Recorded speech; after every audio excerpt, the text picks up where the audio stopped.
Welcome to King Said So, Africa's one land, one language, one currency, one army on King Said So.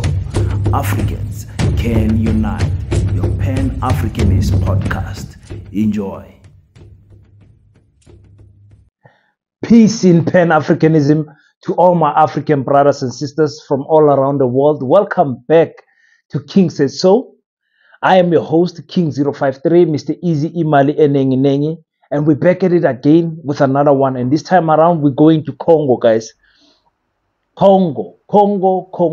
You guys have seen the Congolese soccer team when they were playing AFCON, making this sign to say that people are silent and ignoring the genocide that is happening in the DRC of Congo. Now, if you are like me, when you hear a story, you want to hear the background of the story. You want to hear exactly what happened in Congo. You want to understand the chain of events that got us where we are, and that explains everything. I'm a person like that. When I hear a story, I research it, and sometimes I tend to do a little bit too much. But because I'm an information freak, I love understanding how come this war is happening. Why is it that the AU could not save Congo? Why is Rwanda fighting Congo? Why is Uganda fighting Congo? What is going on in Congo? Wow, what actually is the cause of this fight? If you are anything like me, you are interested in things like that. Now, one of my subscribers said, King, one of my sponsors actually said, King, you've been reporting too much about the South African politics. We heard you now. Can you give us some African news? And this is exactly what I'm going to do. So when we have to unpack the story in Congo, you guys saw that the Congolese people went to the British, to the British and the French. Here comes the French again. The French ambassadors, the embassy, the offices, and bent it down and said, listen, we want you out of here, because Africans are waking up to the fact that these people, they are not in our countries to help us. They are in our countries to loot us. But wait. Let's start from the very beginning. Congo was colonized by the Belgians. The Belgians colonized Congo from 1885 to 1908. Okay, they were colonized by an evil man, one of the most evil men in the world. It is King Leopold. King Leopold is the guy that cut the Congolese hands. You have seen the clips, and has killed over 20 million Congolese. You have seen clips speaking about him, because Africa is slowly waking up. Asante sana. So that's where I would like to start the story of Congo. Being colonized by this evil Belgian man that was, leading with an iron fist and with fear through the Congolese. The Congolese divided people with rich in culture themselves. They were not ready for these evil Belgians that came. So in order to install more fear, he would cut the hands off people who rebel against him or who speak and try to stand up against him. He will do it to the entire village not having the right hand. Just imagine, or the left hand, either one.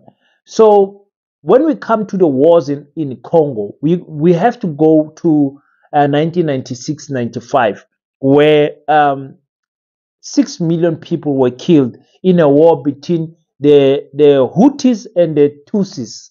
This is a tribal war. So everything here actually started with a tribal war. Now, I'm not too convinced that it is the case. But if you research, this is what you will be told. Because sometimes we have to check the source of who's telling us the stories. Our colonizers can't tell us the stories.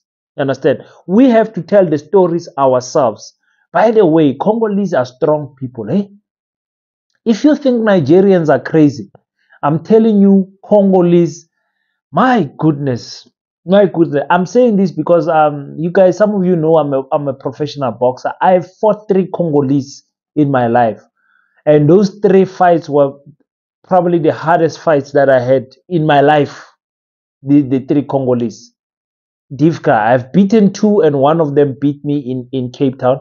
I've beaten one in the Free State. Where did I beat the other Congolese? Yeah, I beat two in the Free State and one and the other one I fought in Cape Town beat me. Yo, strong boys, strong people. Now the Houthis and the Tutsis had a war, and the Houthis killed so many Tutsis. It's not even fun. We're speaking numbers in the millions. So it created refugees, people fleeing from Rwanda into Congo, and all of that. Excuse me. Um, so the Houthis then fled to refugee camps in Congo in the north of Kivu, in the Kivu province. Okay, under the presidential rule of Paul Kagame of Rwanda, he started supporting the Tutsis to fight the Houthis. This is where you see why is why is Rwanda fighting, um, Congo? It's a tribal war. It's a tribal war. But behind the tribal war is what I'm going to explain to you guys. The interest of the rest of the world in this tribal war, because they are fighting in a place where Congo is the richest country in the world. Listen to me very carefully. Congo is the richest country in the world when you come to minerals. It has the biggest forest in the world. I'm going to cover most of those things because each forest have got trees that are very valuable and used for high-end exclusive furniture and stuff like that. So we'll cover that. Let's just get into this. So the President Paul, um, he justified him supporting the Tutsis to attack the Houthis, to say, listen, the Houthis are now in the border of, or the other side of the border of Congo, and they are now a threat. He he got the support from Uganda, Angola, and Burundi. So they were attacking this tribe in the eastern part of Congo because they were next to the border, and as a result, attacking the Congolese army. You got that part, okay? Let's get into part two. So that war started. It started in in which year? It started in about 1995, 96, and ended in 97. Okay. In 98, the second war broke where uh, Kabila, the father of the former president, Joseph Kabila, started taking over government and saying, listen, let's get the Tutsis out of our government. We don't want these people. These are evil people. They killed us. Remember, this is a tribal war. These people killed us. We don't want them. Let's kick them out. And in a way, he started fighting also the Rwandan army. So he got rid of the ethnic group of the Tutsis from government. He removed them because some of them were in government. He got rid of them, and this he started attacking and weakening the Rwandan military presence in the eastern part of Congo. You will hear us speaking about the eastern part, eastern part, eastern. They are bordering each other, these two countries. That war then ended in 2001. It started in 98 and then ended in 2001, killing about 4 million people. Imagine 4 million people.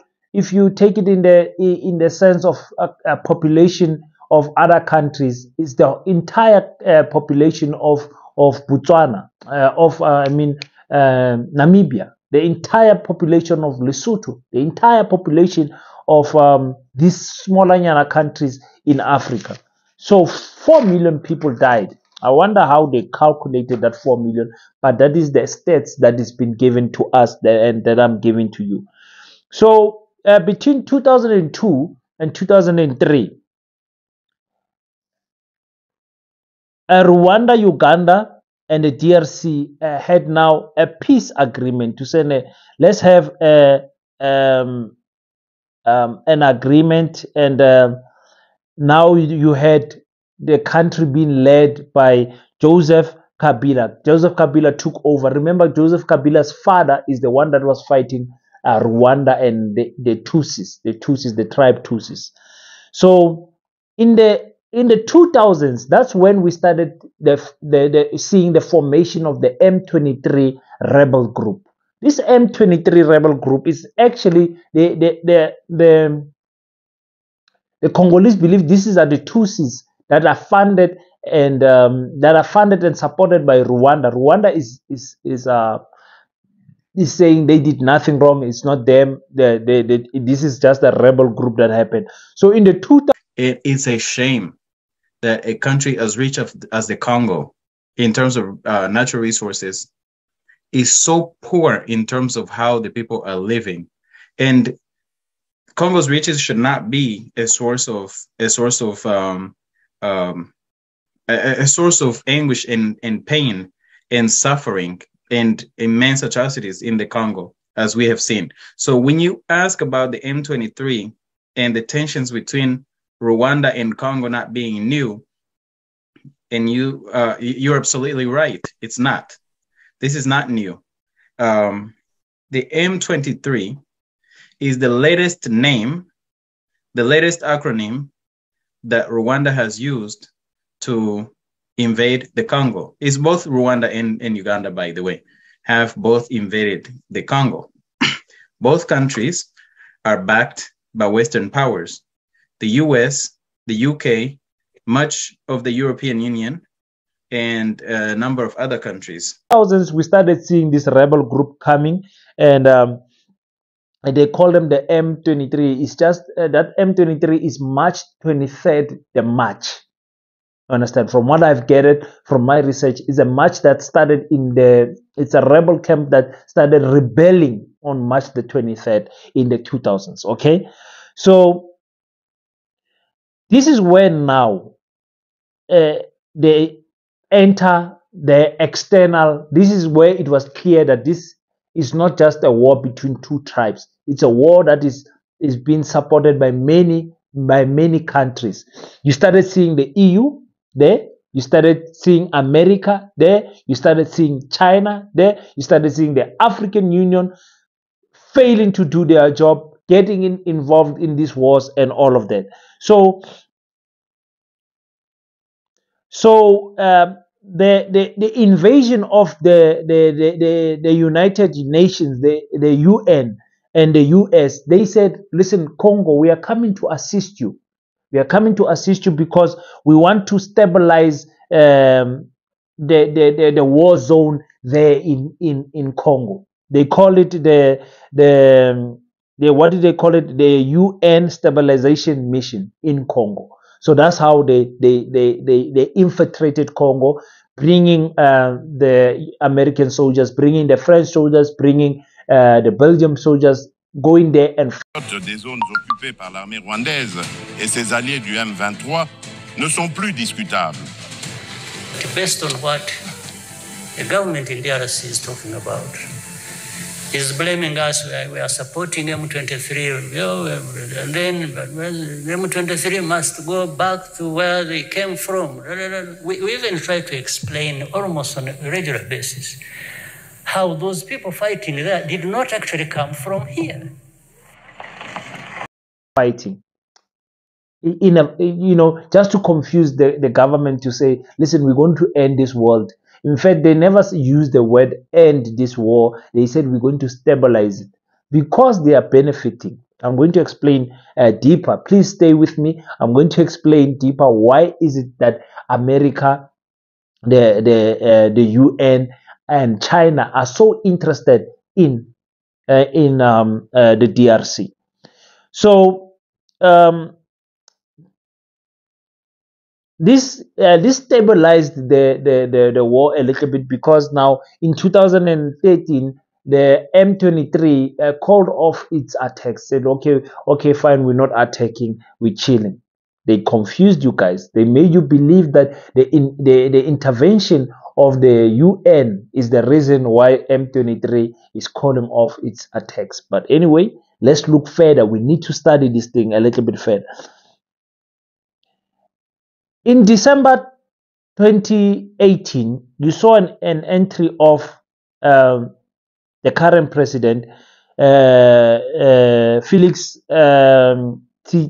I always butcher his surname, you'll excuse me, Tshisekedi. Tshisekedi won the elections in 2018, meaning that he took power and he was named the president in 2019. This was the first time that power was transferred democratically in Congo. Remember, the power was coming from Joseph Kabila, whose father was also ruling Congo. He also ruled Congo from 2003 to 2002, like I explained to you guys. Okay, so that was 2018, 2019. Now, in 2019, when this happened, all of these democratic movements happening, there's progress now happening in Congo. Power was handed over peacefully.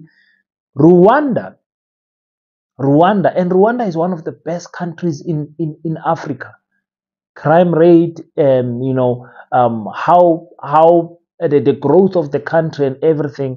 But Rwanda started buying machineries and drones to assist the M23 army, M23 rebel camp, to fight the army of Congo. And now people got pushed out of the east. People got killed from the east. You see people walking in numbers, just walking away from their homeland, going to no land just for peace sake.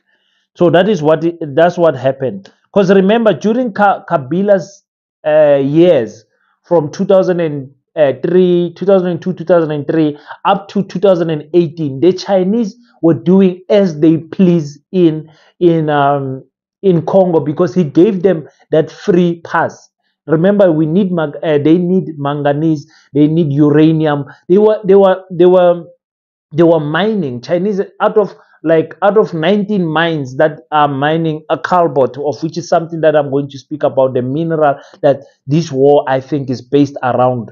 15 out of those 19 mines will be Chinese. And the Chinese government was living largely under the rule of Joseph Kabila.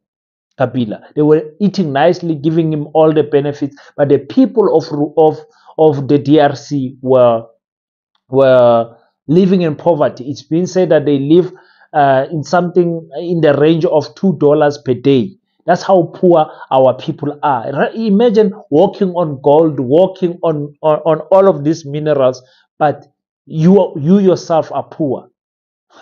And that's why Africa needs to unite, because if Africa chase away all of these Chinese mines, chase away all of these European mines, all of these United States mines, and bring African mines, say, South Africa, come guys, come and mine here.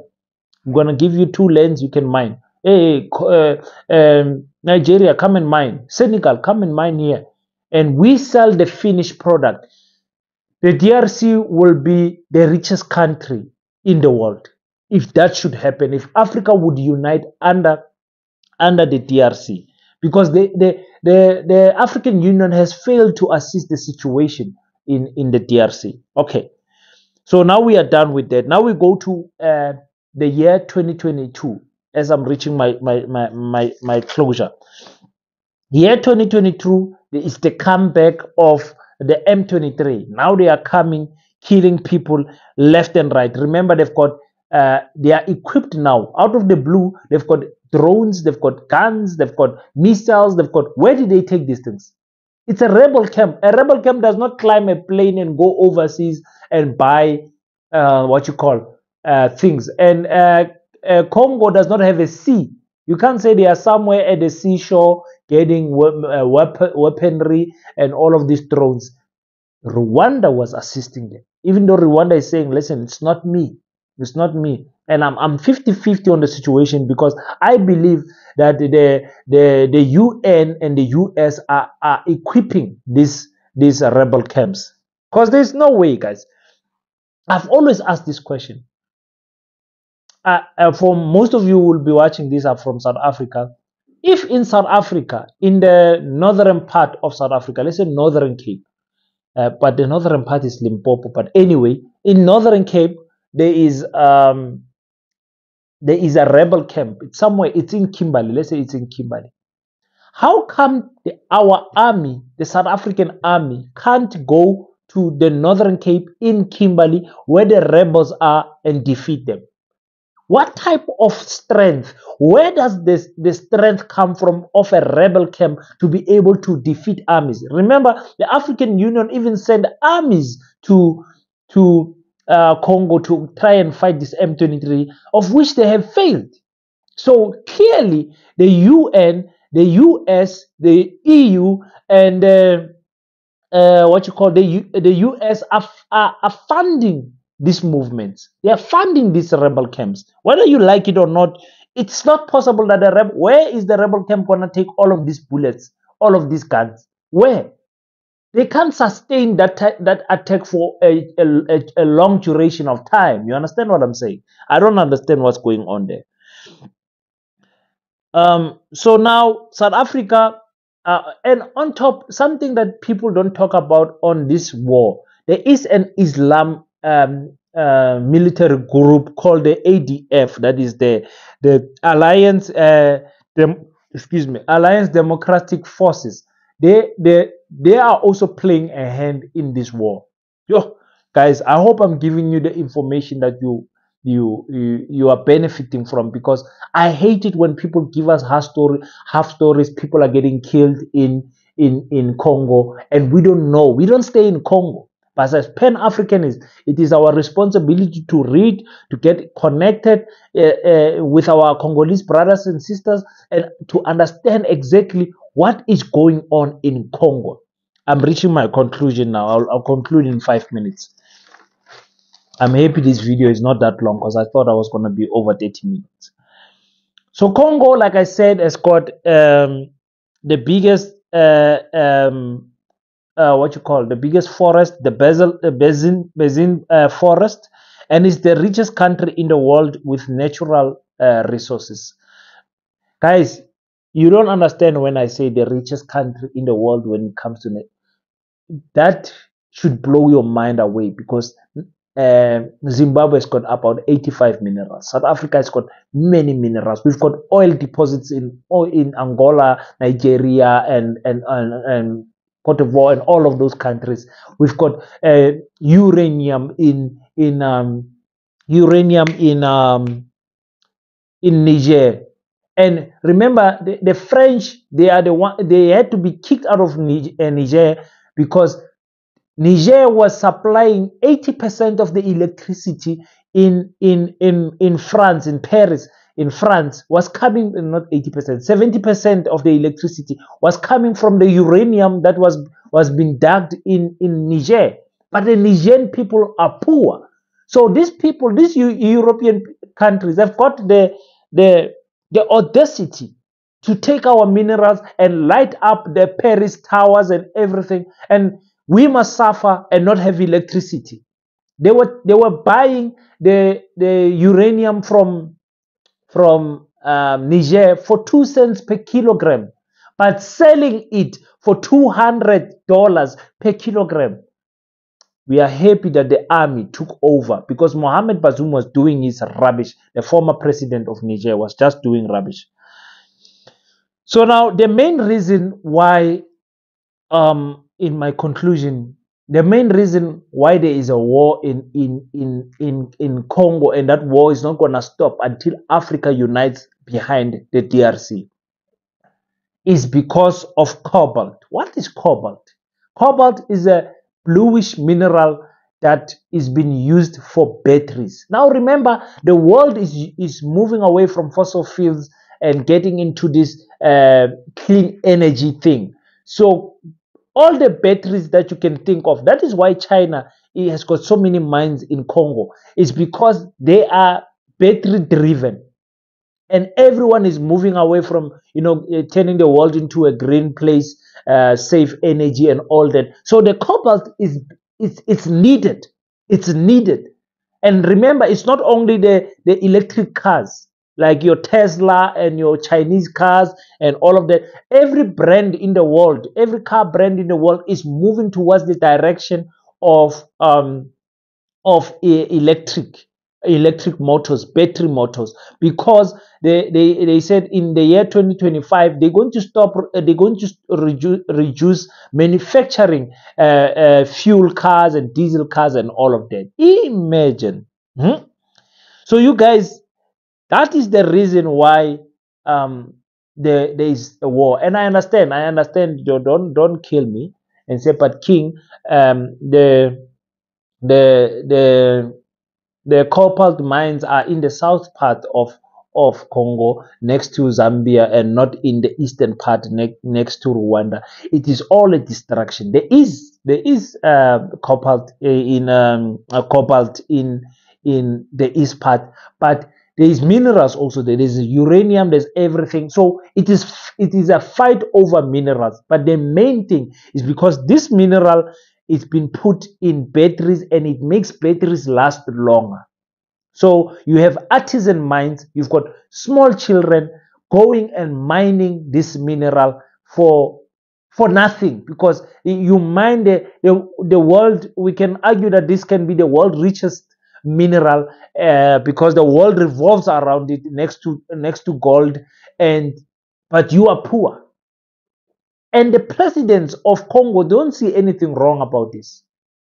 And the UN sees nothing wrong. The African Union sees nothing. The AU, I mean, sees nothing wrong about this. America are so happy that Africa is still not waking up. South Africans are concerned about Zimbabweans that are in their school. South Africans are chasing away Lesothans. You know, there's always a distraction that is happening. Nigeria fighting in the northern part of Nigeria. There's wars there. Sudan, there's war there. The American and the United Nations, they make sure that we are always distracted with some type of war in Somalia and in Ethiopia. There is a war in Chad Republic. There's a war everywhere. There's a war popping out to take our distraction from uniting as Africans. They don't want us to unite, because if we can call unity, we can solve these problems as Africa.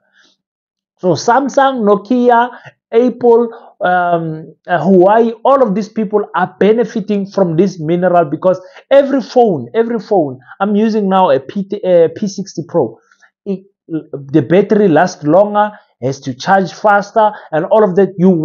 They want improvement. They want to improve their batteries. The cars, they want to improve the battery life in the cars. When you charge it, don't charge it long, and the battery must last longer hours in the road instead of just 400, 500 kilometers. So that is what is happening here. Cobalt is transported with trucks, ladies and gentlemen, into South Africa, through Zambia into South Africa, and straight to the Durban depot, where it is then transported by ship to the rest of the world. My goodness. Let me leave it there. Let me leave it there. I think I've given you guys enough information to understand why our Congolese brothers and sisters are dying in such numbers. The genocide is real in Congo. We cannot be silent because of what is happening. We are distracted. If you're not having elections there, you're having this. Africans are distracted, and the reason why we will continue being distracted is because we care about our own things. South Africa cares about its own thing. This one, I understand the South African army went to SADC is now deploying an army to go to Congo. South Africa took about 2,900 soldiers to Congo, and that is going to cost South Africa 2 million rands. So people are complaining, 2 million rand, so much money. Where are we going to get? It is for helping our brothers and sisters in Congo. It doesn't matter if it's 10 billion rands, not 2 million, 2 billion, 2 billion rands to go deploy this South African army there. and people are criticizing they don't have enough flying machineries, helicopters, and all of that. They don't have enough guns. They don't have enough personnel. Are they really going to win? Is it just a waste of money and all that? I don't know. But all I'm telling you is that I'm super proud of some SADC countries fighting there. But I hope they understand that they are not only fighting the M23 rebel camp. They are fighting the UN. They are fighting the US. They're fighting Europe. They're fighting China, because those people don't want Congo army, the Congolese army, to win over these people, because they want to continue to loot the minerals of our beautiful land in Africa. Is that all? It's not all. I still have 4 pages of it, but I'm going to stop here because I do not want this video to be more than 30 minutes long. So if you want a part 2, go in the comment section and say, King, give us a part 2, and let's hit maybe 5,000 views on this one, and maybe I'll do it. If it's the first time that you are tuning in this Pan-Africanist podcast, welcome home, my African brothers. I know some of you are going to watch because you are interested in the Congo situation, the genocide that is happening in Congo. Welcome. This is your Pan-Africanist channel, where we believe that Africa can have one language, Africa can have one army, Africa can have one currency, and Africa can definitely have one president. All of that would have solved this problem in Kenya. So subscribe. Make sure you leave your thoughts on the comment section. I want to know how you guys feel about this video and what is happening in Congo. And please make sure that you click the like button and you share this video. Let's spread the word. Let's spread the word. It's your boy King053, Mr. Easy Imale Nengi Nengi. Until we meet next time, don't forget to pray. And after you pray, stand up, African child. Do your best so that God can do the rest. Peace in Pan-Africanism. I salute you. Black Heart, the Hustle Continua. 100% good quality t-shirts, made to inspire your goals and dreams.